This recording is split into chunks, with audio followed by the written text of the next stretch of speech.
Hi there. A book I read very recently in the thriller category I'd like to talk about today, and it's The Crocodile Hunter by Gerald Seymour. And of course, I've reviewed a couple of his outstanding books earlier. He wrote Harry's Game and The Glory Boys, which were two of my favourite books, and they were both made into really, really good TV series. And then he's continued to produce thrillers at a very regular rate. Um, I will admit some of them haven't been my favourites, but generally speaking, he keeps the standard very, very high. And the one that I've just read, The Crocodile Hunter, is right up there. It's a really excellent read. So it concerns Jonah Merrick, who is an officer in A branch of MI5, and it's actually the day of his retirement, and they're planning a small retirement do for him in the office, and he's not popular. He's a bit of an old timer. He's been there for ages. He's not very sociable, and his forte is pattern analysis. He's got a tremendous memory for faces and for obscure facts, and he puts them together in tracking people. He's been doing this since the Cold War days, through the IRA terrorism and so on to the Islamic terrorism. And just fortuitously, while he's outside the office taking a break, he foils a suicide attack. And I won't spoil your enjoyment by giving any more details than that. And they realise that this guy is a real asset, and he is allowed to stay on, and he continues work. Meanwhile, there's a young British guy, Cameron, or Cammy, and he has been a terrorist fighting for ISIS over in Syria. He left his home in Canterbury. He's not a Muslim, and just decided to go there. And he linked up with a group of other foreigners from places like the Ukraine, South Africa, Germany, and so on. They formed a very tight bond, and he ended up leading them. But throughout the book, you find out the story, what happens to them. And all the others fall victim mainly to drone strikes, and that's quite a prominent and important feature.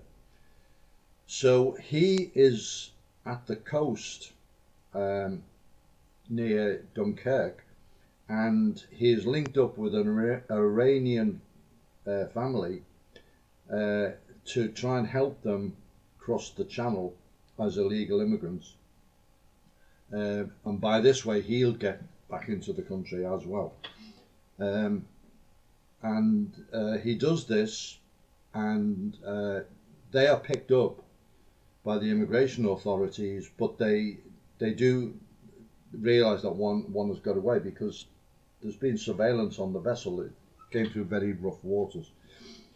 And when they find out that this guy is missing, police and then the security service interest perks up, and Jonah puts two and two together and realizes it's an incoming ISIS fighter. So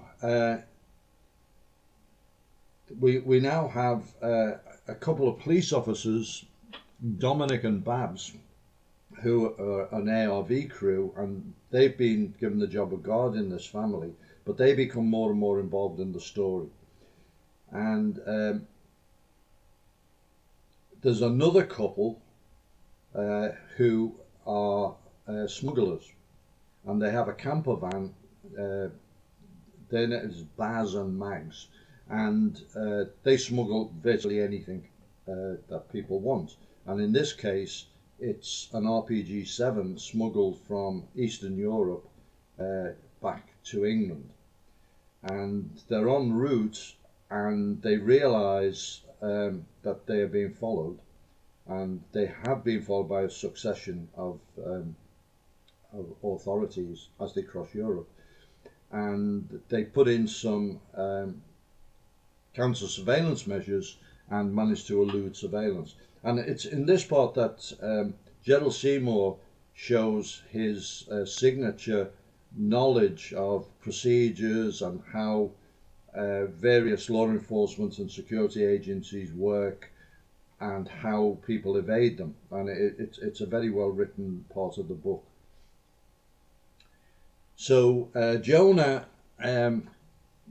manages, and it's a fantastic way of doing it. He sends two of his people, Tristram and Izzy. Tristram's a guy, Izzy's a female, down to interview the Iranian family. And again, I won't spoil it, but they are very reluctant to give any information about this guy, because basically he saved their lives, and he saved the lives of one of the children. But there's a use of ice cream which elicits the identity, and they realise it's Cammy. And Jonah realises that one of the things he'll probably try to do by knowing his backstory is visit his mother, who still lives in Canterbury. And he puts two and two together, and he actually goes out into the field and he links up with the ARV crew, Dom and Babs, and the tension heightens. There's a lot of moving parts going on. There's the cell within the UK that have brought Cammy back and are getting the weapon to him. And you realise from the backstory and so on that his target is the headquarters, the RAF base, where the drones are directed, from which the drones are directed. And the tale resolves very much a thriller, but also kind of like a classic detective story as well, and it's a really good ending to the book. It's satisfactory, a lot of surprises and twists along the way, and it's Gerald Seymour at his best, and he has written another Jonah Merrick book, which has been recently, it's his latest book to be published. I will be reading it and I will review it, and I'm sure it will be as enjoyable as The Crocodile Hunter.